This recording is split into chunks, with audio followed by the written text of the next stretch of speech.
नमस्कार, आप देख रहे हैं रायशुमारी। आपके साथ मैं हूं भुवन शर्मा। अमीर हो या गरीब, हर घर में 2 जून की रोटी किसानों की ही देन है। भारत उन देशों में से एक है जहां आज भी कृषि ही लोगों की आय का मेन सोर्स या मुख्य साधन है। वहीं देश में इस वक्त किसान सड़कों में कड़ाके की ठंड में 6 महीने के राशन के साथ दिल्ली से सटे बॉर्डर्स पर धरना दे रहे हैं। इनमें से कुछ जगहों पर जाकर हमने आपको ग्राउंड रिपोर्टिंग दिखाई थी। वजह है मोदी सरकार के लाए गए 3 कृषि कानून। किसानों का कहना है कि इससे कॉरपोरेट्स मजबूत हो जाएंगे और एक समय ऐसा आएगा जब सरकारी खरीद मंडियां खत्म हो जाएंगे। इस आंदोलन का क्या परिणाम होगा, इस बारे में तो अभी समय बताएगा। कुछ कहना बहुत जल्दबाजी होगी, लेकिन आज हम बात करेंगे भारतीय इतिहास के एक ऐसे किसान आंदोलन की जिसने अंग्रेजों को भी घुटने टेकने के लिए मजबूर कर दिया था।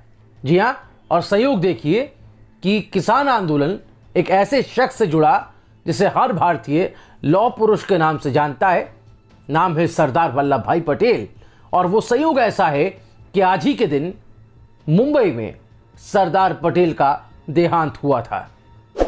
अंग्रेजों के समय के जिस किसान आंदोलन की बात हम यहां पर करने जा रहे हैं या आपको बताने जा रहे हैं, उसी आंदोलन से ही इस महान शख्स को मिली थी सरदार की उपाधि। इस आंदोलन की नींव गुजरात के सूरत शहर से 35 किलोमीटर दूर बारडोली नाम की जगह पर पड़ी। वो तारीख थी 12 महीना फरवरी का था और वो साल था 1928। ये वही साल था जब भारत में साइमन कमीशन आया था, जिसका पूरे देश में विरोध हुआ था। इसी दौर में बारडोली में महात्मा गांधी और सरदार पटेल के नेतृत्व में, उनकी लीडरशिप में सत्याग्रह शुरू हो गया था। इस सत्याग्रह के पीछे की वजह थी या मुख्य वजह थी किसानों पर लगान का बढ़ा दिया जाना। दरअसल किसानों द्वारा दिए जाने वाले लगान या कह लीजिए टैक्स में अचानक से 30% की बढ़ोतरी कर दी गई थी।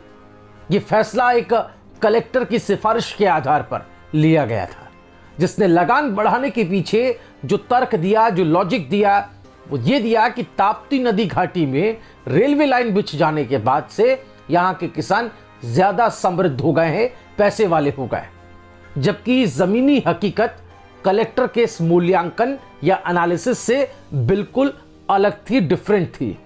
किसानों के कई बार मांग किए जाने के बाद भी बॉम्बे गवर्नर ने उनकी कोई सुनवाई नहीं की। जब उनकी कोई सुनवाई नहीं हो रही थी, उनको कोई सुनने वाला नहीं था, तो किसानों के नेता सरदार पटेल के पास पहुंचे। सरदार पटेल ने उनकी मांग को सुना और ये कहा कि इंडियन नेशनल कांग्रेस उनका साथ देगी। इसके बाद 4 फरवरी 1928 को पटेल ने बारडोली में किसानों की कॉन्फ्रेंस आयोजित की। उन्होंने बॉम्बे गवर्नर से एक बार फिर अपने लिए गए फैसले पर विचार करने को कहा, लेकिन उनको कोई रिस्पॉन्स नहीं मिला। अब लगान की पहली किश्त भरने की लास्ट डेट नजदीक थी 15 फरवरी, जिसके बाद स्थानीय अधिकारियों को किसानों की जमीन और उनके जो मवेशी हैं, इनको हम जानवर भी कहते हैं, उनको जब्त करने का आदेश दिया गया था। 3 दिन पहले 12 फरवरी को किसानों ने यह मांग की कि या तो सरकार एक नए मूल्यांकन या एनालिसिस के लिए एक स्वतंत्र, एक स्वायत्त ट्रिब्यूनल का गठन करे, या फिर यह कहा गया कि लगान की जो पिछली राशि है 30% तो बढ़ा दी गई थी, लेकिन उससे पहले की जो राशि थी उसको ही हम देंगे। इस प्रस्ताव को देने के बाद किसानों ने अपना सत्याग्रह शुरू कर दिया। अब सत्याग्रह की शुरुआत कबीर के दोहों से हुई। साथ ही किसानों ने कुरान, रामायण के अंशों का पाठ किया और दूसरे जो हिंदू भजन थे वो गाए।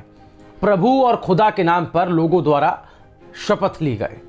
चूंकि सत्याग्रह था, इसलिए जब अधिकारी लगान वसूलने बारडोली रेलवे स्टेशन पर ट्रेनों से पहुंचे तो उसके बाद उन्हें ना तो कोई बैलगाड़ी यहां दिखाई दी या फिर उपलब्ध हुई या फिर दूसरा ही कोई साधन उनको मिला। लोग गिरफ्तार होने या जब्त होने के डर से अपने मवेशियों के साथ अपने अपने घरों को में बंद हो गए थे, खुद को अंदर से बंद कर लिया था। पटेल ने इन सत्याग्रहियों को सेना की तरह तैयार किया था और खुद एक कमांडर, एक सेनापति की भूमिका में खड़े थे। आम लोगों तक सूचना पहुंचती रहे इस सत्याग्रह की, उसके लिए बाकायदा उन्होंने अपना एक प्रचार का विभाग बना दिया था। सरदार पटेल की इसी कुशलता को देखते हुए तब गांधी जी ने यह कहा था कि बारडोली में सरदार ने अपना वल्लभ यानी कि भगवान पा लिया है। जी हाँ, 1974 में भारतीय समाजशास्त्र पत्रिका है योगदान पत्र, उसमें एक लेख प्रकाशित हुआ जिसे घनश्याम शाह ने लिखा। उसमें वो लिखते हैं कि 4 महीनों के संघर्ष के दौरान करदाताओं ने अपनी संपत्ति की कुर्की की कीमत पर भी राजस्व का भुगतान नहीं किया।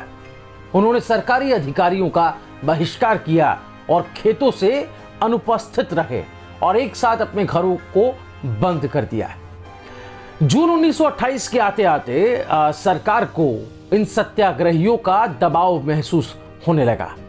यहां तक कि ब्रिटिश स्वामित्व वाले जो पब्लिकेशंस थे, पत्र पत्रिकाएं थीं, उसमें भी किसानों के समर्थन की बातें दिखाई देने लगी, पढ़ने में आने लगी। इसके बाद प्रशासन के लिए हम कहें कि गवर्नर काउंसिल के एक प्रमुख सदस्य चुन्नीलाल मेहता को चेहरा बनाया गया और किसानों के साथ समझौता करने के लिए कहा। आंदोलन को देखते हुए सरकार के पास अब सिफारिशों को स्वीकार करने के अलावा दूसरा कोई ऑप्शन नहीं बचा था। 2 अधिकारियों की जांच के बाद ब्रिटिश हुकूमत ने 30% लगान को जो बढ़ाया गया था, जिसको लेकर यह पूरा सत्याग्रह का आंदोलन था, उसे घटाकर 6% कर दिया। इसी आंदोलन के बाद वल्लभ भाई पटेल को सरदार नाम मिला। सत्याग्रह आंदोलन के सफल होने के बाद यहां की महिलाओं ने वल्लभ भाई पटेल को जो है वो सरदार की उपाधि दी थी। आज के आंदोलन को अगर हम मद्देनजर रखें तो अगर पटेल आज जिंदा होते तो इस आंदोलन का वो हिस्सा जरूर बनते। आपकी राय क्या है? आप क्या सोचते हैं? हमें नीचे कमेंट में जरूर बताएं।